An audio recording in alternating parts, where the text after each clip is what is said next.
We are convinced the Negro can no longer exist as he has, with the disadvantages which separate him from the rest of society, deprive him of employment, and cause him to drift aimlessly through life. This, we feel, represents a crisis in our country.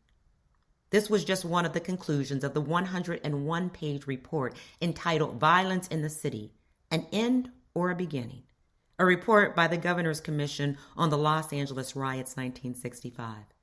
It was certainly not news to the millions of African Americans across the country enduring the harsh racial disparities of American life in the realms of housing, employment, and education. The report, released on December 2nd, 1965, and referred to as the McCone Report, depicts the violent events of the evening of August 11th, 1965, when a 21-year-old African-American man was pulled over by a California Highway Patrol motorcycle officer for reckless driving. The incident escalated as witnesses reported that the police roughed up the motorist and members of his family, including his mother, before arresting them. Violence broke out between law enforcement and the growing crowd of witnesses, and for 6 days, the area erupted into the destructive event we now know as the Watts Rebellion. As a result of the violence, artist, activist, and educator Noah Purifoy was one of the several area leaders who offered a creative response of their own. While the fires continued to burn, Purifoy and fellow artist Judson Powell took to the streets and from the smoldering ashes extracted 3 tons of debris, including warped metal, charred wood, and melted neon signs. The 2 men put out a call to 6 area artists to interpret the salvaged materials within the context of the rebellion.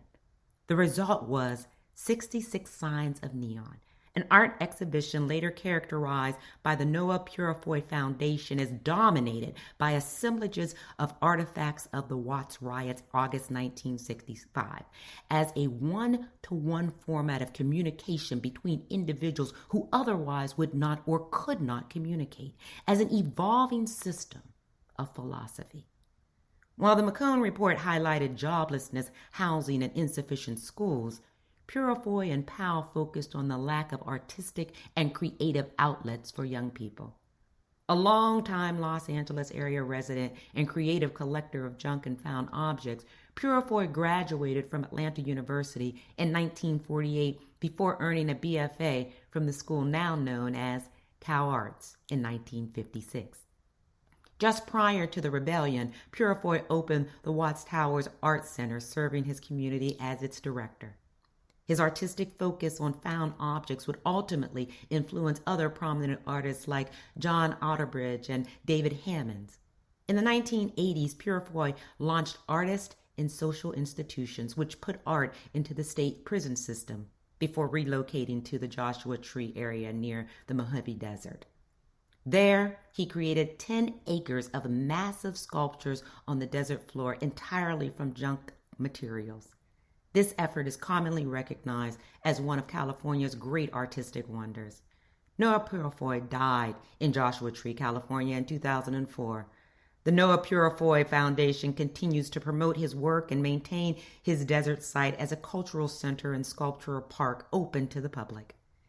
BAIA Bits are produced in part by the generous support of our Patreon members, with a special shout out to Zadik and Voltaire.